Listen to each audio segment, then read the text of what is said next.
One. Hello, everyone, and welcome to the writers class. Yeah, it's definitely gonna be a writers class. I know, today. and I'm super excited to be back on the to be back and feeling well. It's been a struggle. Oh my goodness, I'm Jade, by the way. And I'm Winona. Oh, high five. Yes, we remember to introduce ourselves. So that's exciting. So, Winona, what's your plans for the weekend? My plans are writing. I am boring. I actually have a boring life right now. I know, right? We have to write so much this weekend. It's like so we procrastinated maybe just a little bit. Just a titch more than normal. So the book is due next week. And 5 pages written. Yeah, but we'll get it done. We always do. We'll get it done. So this weekend it's computers and mimosas. Yeah, I already have a case of champagne. So computers and mimosas. All right, but we wrote literary life guides with pop poetry. Yeah, some people like to call them anthologies. We do not. No, that's boring. That sounds boring. Literary life guides with pop poetry. And I thought divorce was bad with other life lessons. And I thought being grown up was easy. Only I with me, a memoir and verse.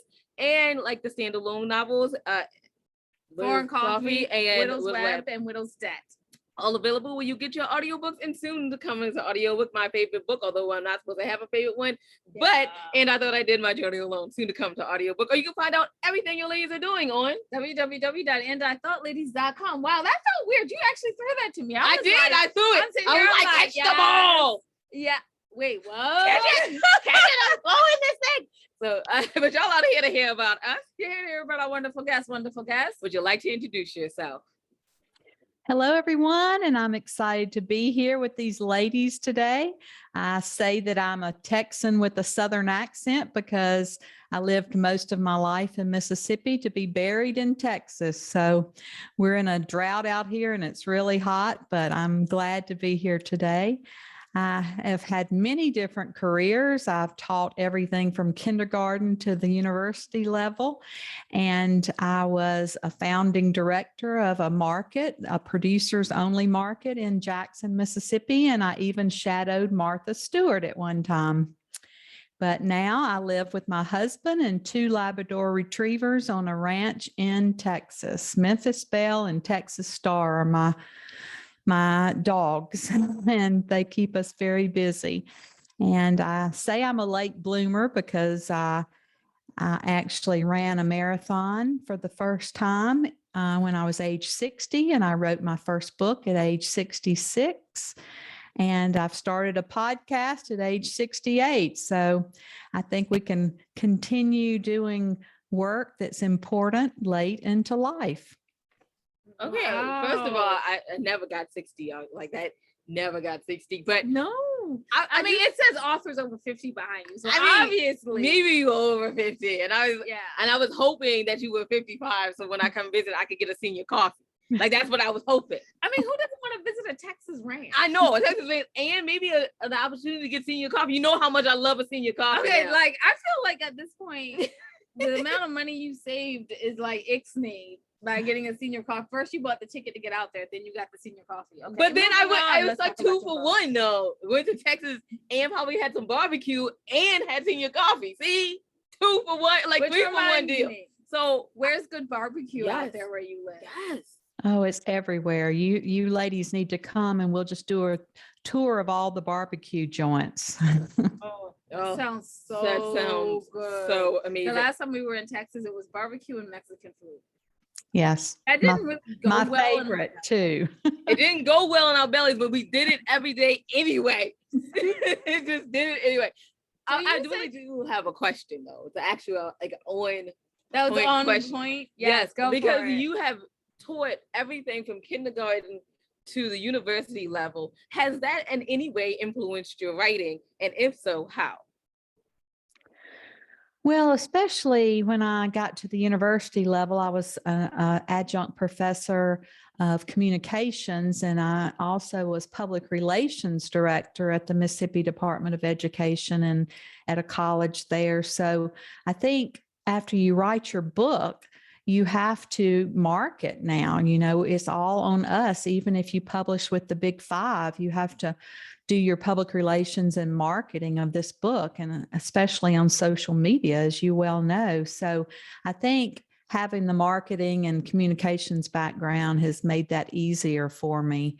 And even though I wrote in every career that I had along the way, promoting, the colleges and the universities where I worked, and writing president's speeches of the college, the presidents of the college's speeches and things like that. Writing fiction in a novel is a whole new animal. So I had to learn the craft of that. And I'm not afraid to learn anything, to take all the classes, to go to writers' retreats and conferences. And so I think being at the university level just, sent me right on into the educating myself on whatever I needed to do. I was a single parent for a long time. And as those of us who have been in that situation know, you can have 2 or 3 jobs going at one time. So I'm used to multitasking as well. Wow. So how do you, okay, someone who's used to multitasking, it's got to be hard to sit still and write an entire book. So for your first book, what was your secret to keeping yourself on pace and On discipline? task. Well, Wow, it is on task, isn't it? On pace. Wow, I've been writing too long. My brain, my thinking is for speaking is gone. Well, you have to be very disciplined for sure. And one thing that I found was most helpful was going to these writing retreats and having free time where you didn't have to worry about cooking dinner for anybody or running the dogs or taking them out. You had uninterrupted time. And another tip that I would tell anybody who wants to write a lot of words in a short amount of time is, during the month of November, they have National Novel Writing Month, and they offer you a challenge that you can write 50,000 words in the month of November. Well, that's, will get you far into a novel with 50,000 words. And so I took the challenge, and that's like 1,669 words a day. So you have to be very disciplined, and you have to, put your seat in a chair and write those words to be able to keep up. But I did, and I got 50,000 words, and at least it gave me something to start editing. That's fabulous. I love when people do this. But I have to ask, are you a plotter or a pantser? Dang it, I had something more to say. Well, because it's your interview, not ours. I am a plotter, but during NaNoWriMo, I had to learn to be a pantser because I couldn't worry about, punctuation or spell check or anything. You just have to get those words down. So I did let the characters lead me along the path, and I became a pantser during that month. Yeah. So how was it? How was it in the pantser world? I really enjoyed it. I really liked it, not having to follow an outline and just, let the muse speak to me. So that was a lot of fun. Yeah. I just wanted to say, there used to be, I don't know if there still is, but there used to be something called the 3-day novel. It's a contest where you write an entire novel in 3 days. Every time it was like NaNoWriMo, and I'm like, yeah, y'all should try the 3-day novel. I used to love that. I would do it once a year. Like, even if it was during that time, I would be like, all right, I'm not going to enter the contest this year, but I am going to write my 3-day novel. Wow. It's That's so fun. quick. That's very quick. That is very quick. So how did you go from just being an author to a podcaster? What was that bridge like? Well, I have had so many writers be so generous to me and help me along the way that I wanted to give back, just like you ladies do, and give back to such a generous writing community. And so a lot of people choose to blog, and I got a coach who helped me learn how to podcast. And I really think that being over the age of 50 and having the podcast about those of us who have written our first book after the age of 50, it really struck a chord with so many of us baby boomers who they say we will never stop working. We always want to work. We always want to produce something.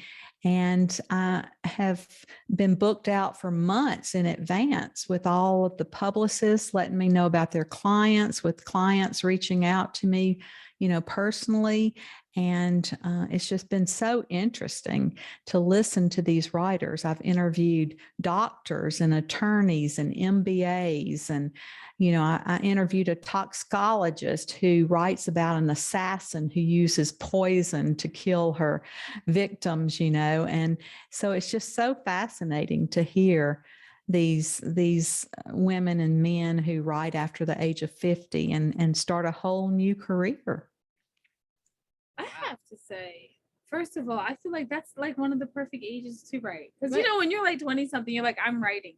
All my older friends who are over 50 will be like, but what do you have to say? You have to live some life and then you can write.